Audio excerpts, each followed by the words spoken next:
지금 이 순간 이란과 오만 사이 어딘가에서 1,000척이 넘는 배들이 바다 위에 멈춰 서 있습니다. 고장 난 것도 아닙니다. 길을 잃은 것도 아닙니다. 그저 기다리고 있을 뿐입니다. 말 그대로 멈춰버린 것입니다.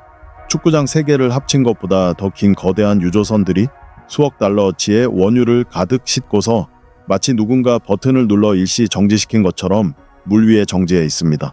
공장들이, 상점들이, 그리고 평범한 사람들이 몇 주 전에 주문해 놓고도 아직 받지 못한 물건들을 가득 실은 컨테이너선들도 마찬가지입니다. 유럽과 아시아 전역의 가정에 난방용 연료를 공급하는 거대한 부유체, 액화 천연가스 LNG, 운반선들 또한 오만만의 따뜻한 해역에 닻을 내린 채 멈춰 서 있습니다. 1,000척이 넘는 배들, 그 배들에 승선한 2만 명의 선원들, 이들 모두가 기다리고 있습니다. 그들이 기다리는 이유는 불과 33km 떨어진 곳에서 맑은 날이면 한쪽 끝에서 반대쪽 끝이 거의 보일 정도로 가까운 거리입니다. 이 지구상의 모든 사람에게 영향을 미칠 중대한 결정이 내려지고 있기 때문입니다. 단지 중동 지역 사람들만이 아닙니다. 차를 운전하거나 정의요금을 내는 사람들만이 아닙니다. 말 그대로 모든 사람입니다.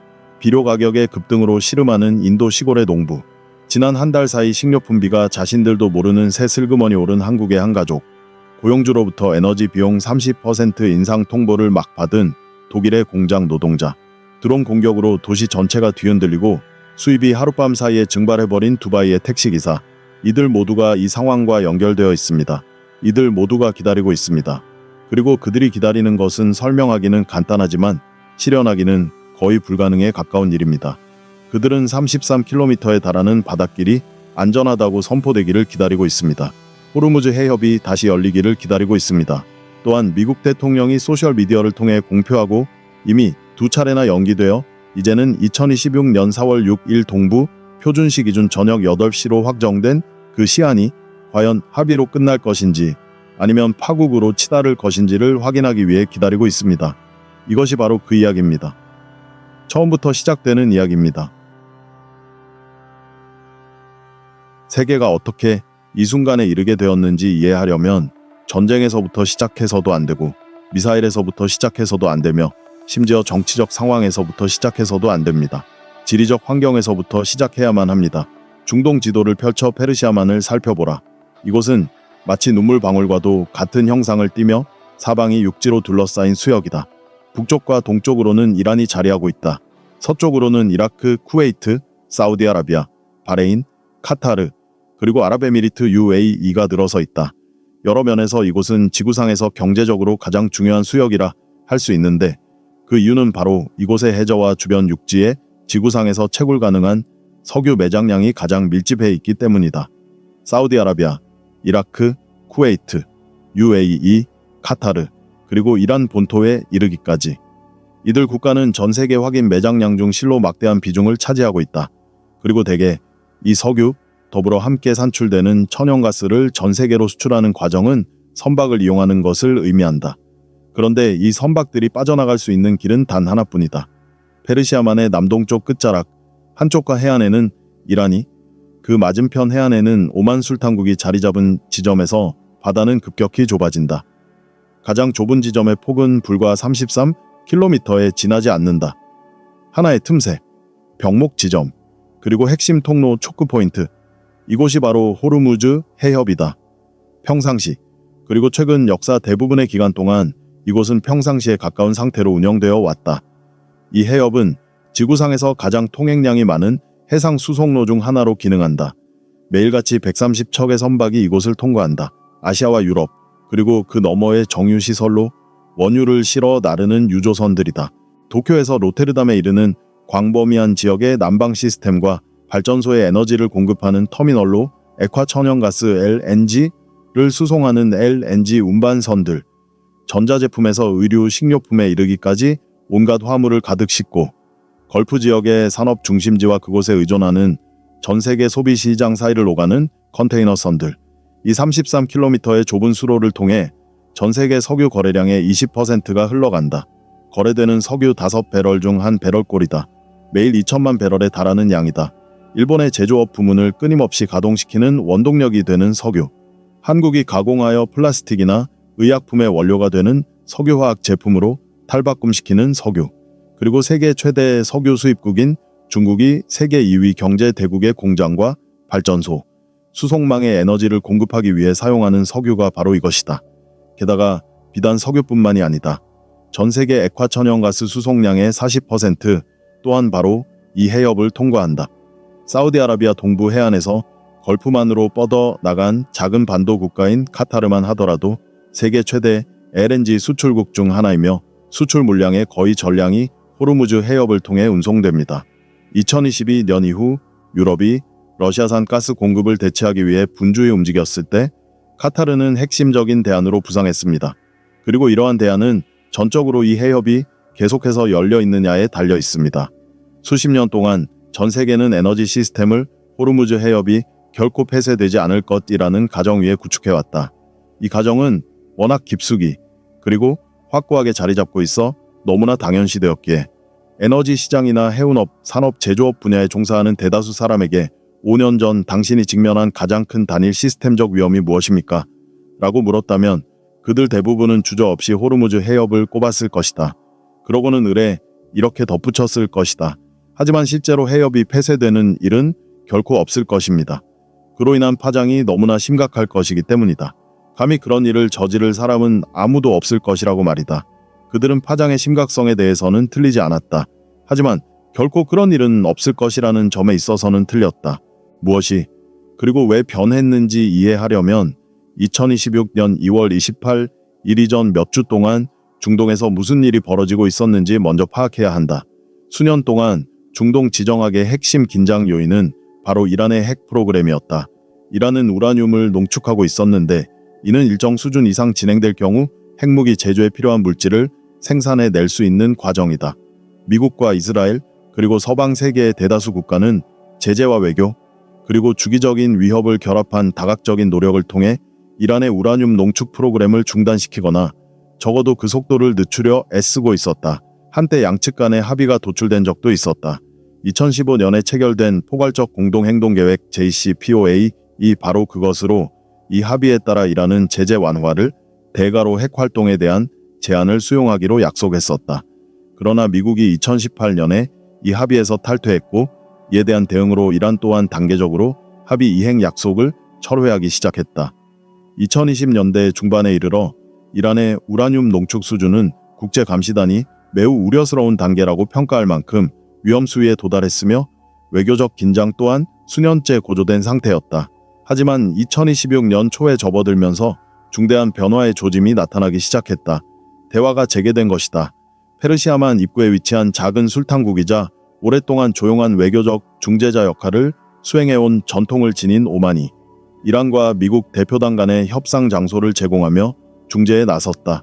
협상에 직접 참여했던 관계자들의 전언에 따르면 당시 진행되던 대화는 당초 그 누구도 예상했던 것보다 훨씬 더 순조롭게 진행되고 있었다고 한다. 2026년 2월 27일 오만 외무장관이 기자회견을 열었다. 그는 양측 간에 마침내 중대한 돌파구가 마련되었다고 발표했다. 이란이 민간 에너지 수요에 필요한 양을 초과하여 농축 우라늄을 비축하지 않겠다는 원칙적인 합의에 동의한 것이다. 또한 국제원자력기구 IAEA의 전면적인 사찰 및 검증 활동 또한 수용하기로 했다. 이 원칙들을 공식 협정으로 구체화할 2차 회담이 3월 2일 제네바에서 열릴 예정이었다. 그는 평화가 손에 잡힐 듯 가까이 와 있다고 말했다. 그 말은 전 세계로 타전되었다. 시장이 요동쳤다. 외교관들은 안도의 한숨을 내쉬었다. 수년 동안 이 사태를 지켜봐온 사람들은 조심스럽게나마 희망과 비슷한 감정을 품기 시작했다. 그로부터 15시간 뒤 폭탄이 쏟아졌다. 2월 28일 미국과 이스라엘은 이란을 겨냥한 합동 군사작전을 개시했다. 그들은 이 작전에 에픽퓨리라는 이름을 붙였다. 공습은 전국 각지의 군사시설들을 강타했다. 레이더 기지, 미사일 저장고, 방공체계, 지휘부 시설 등이 표적이 되었다. 핵시설들 또한 공격 대상에 포함되었다. 그리고 이어진 공습 속에서 35년 동안 이란을 통치해온 최고 지도자 알리 하메네이가 사망했다. 제2차 세계대전 이후 현직 국가 원수가 외국의 군사작전에 의해 살해된 것은 이번이 처음이었다. 수개월에 걸쳐 협상 틀을 구축해왔으며 바로 전날 카메라 앞에 서서 평화가 눈앞에 다가왔다고 선언했던 오만 외무장관은 훗날 깊은 실망감을 표했다. 그토록 적극적이고 진지하게 진행되던 외교적 노력이 송두리째 무너져 내렸기 때문이었다. 2차 회담 참석을 위해 제네바로 떠날 준비를 하던 이란 측 협상단은 대신 테헤란에 쏟아지는 공습을 피해 대피소로 몸을 숨겨야 했다. 3월 2일은 오지 않았다. 이란의 보복은 신속하고 광범위하게 이루어졌다. 사우디아라비아, 카타르, 바레인, 쿠웨이트, UAE, 이라크, 요르단 등 영내 전역에 산재한 미군 기지를 향해 미사일과 드론이 발사되었다. 이스라엘의 주요 도시들 또한 끊임없는 공격에 시달렸다. 이 공격들은 광범위하고 치밀하게 계획되었으며 단지 군사적 피해를 입히는 데 그치지 않고 영내 모든 국가에 강력한 메시지를 전하려는 의도를 담고 있었다. 자국 영토 내에서 미군의 작전 수행을 허용한 모든 국가를 향해 너희 또한 이 사태의 위협에서 결코 안전할 수 없다는 경고를 던진 것이다. 지구상에서 가장 많은 관광객이 찾는 도시 중 하나이자 불안정한 중동 지역의 한복판에서 수십 년에 걸쳐 안정과 번영의 상징으로 자리매김해온 두바이 또한 공격을 받았다. 호텔들이 불타올랐다. 세계에서 가장 붐비는 공항 중 하나인 두바이 국제공항은 피해를 입고 일시적으로 폐쇄되었다. 도시에 머물던 관광객과 외국인 거주자, 출장객들은 졸지에 오도 가도 못하는 신세가 되었다. 그들이 처음 도착했을 때 보았던 찬란하게 빛나던 평화로운 중심지의 모습은 온데간데 없이 사라지고 말았다. 그리고 호르무즈 해협이 폐쇄되었다. 이란 혁명 수비대에는 미국, 이스라엘 또는 그 동맹국의 항구를 오가는 어떠한 선박도 통과를 허용하지 않겠다고 발표했다. 이란의 승인 없이 통과를 시도한 선박들은 되돌려 보내졌다. 일부 선박은 직접적인 공격의 표적이 되기도 했는데 분쟁 발발 초기 몇 주 동안에만 20척 이상의 상선이 피격당했다. 태국 국적의 화물선 한 척은 공격을 받은 뒤 승무원들에게 버려졌고 결국 이란의 한 섬에 좌초하고 말았다.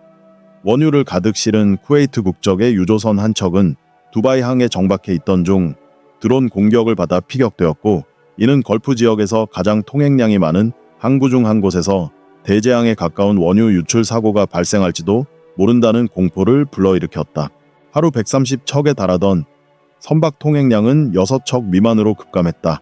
세계 에너지 시장 역사상 최대 규모의 원유 공급 차질 사태가 시작된 것이다. 뒤이어 나타난 수치들은 가히 충격적이었으며 그 변화는 순식간에 일어났다.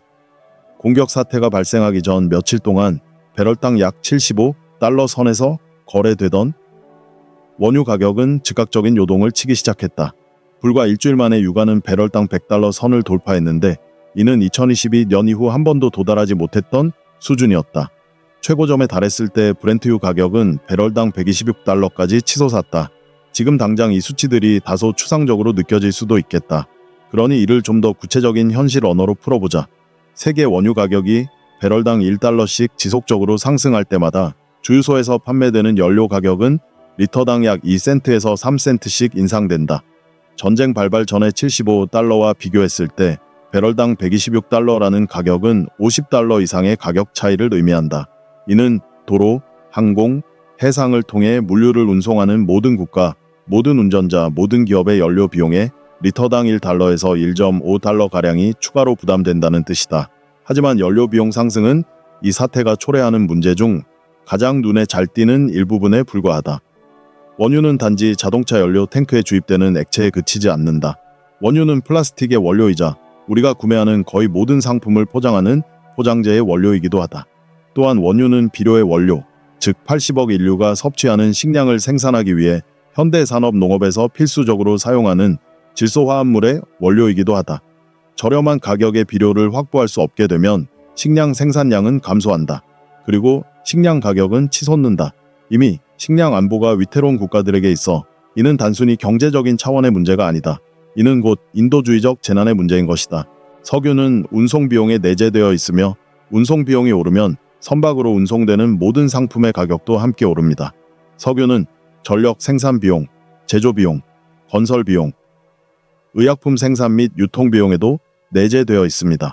석유 가격이 크게 오르고 그 상태가 지속되면 거의 모든 상품의 가격도 결국 따라 오릅니다. 당장 한꺼번에 오르지는 않지만 꾸준히 지속적으로 오르며 그 영향은 경제적으로 가장 취약한 사람들에게 가장 심각하게 나타납니다. 1973년 석유 파동 이후 이러한 상황에 대처하기 위해 설립된 국제에너지기구 IEA는 호르무즈 해협 폐쇄에 대응하여 역사상 최대 규모의 전략 석유 비축량 방출을 단행했습니다. 회원국들의 전략 비축량에서 4억 배럴을 방출하여 세계 시장의 충격을 완화하려 했습니다. 4억 배럴은 엄청난 양처럼 들립니다. 실제로 그렇습니다. 시간을 벌어주었고 최악의 공급 충격이 주유소와 슈퍼마켓에 한꺼번에 닥치는 것을 막았습니다. 하지만 이것은 해결책이 아닙니다. 단지 다리일 뿐입니다. 세계 전략 비축량은 비상사태를 대비해 존재하며 실제로 비상시에 사용되고 있습니다. 하지만 비축량은 한정되어 있습니다. 그리고 이 녹음이 진행되는 시점에도 호르무즈 해협은 사실상 폐쇄된 상태입니다. 한편 호르무즈 해협 해저에는 유가 차트에는 나타나지 않지만 외교적 노력보다 더 중요한 문제가 있습니다. 3월 말 이스라엘 공습으로 사망한 이란 해군 사령관 알리레자 탕시리 제독은 해협에 기뢰를 설치하라고 명령했습니다. 이 기뢰는 해저에 고정된 수중 폭발 장치로 선박 선체와 접촉하거나 근접할 경우 폭발하도록 설계되었습니다. 미국 관리들은 최소 12개 이상의 기뢰가 존재한다고 확인했습니다. 어쩌면 더 많을 수도 있습니다.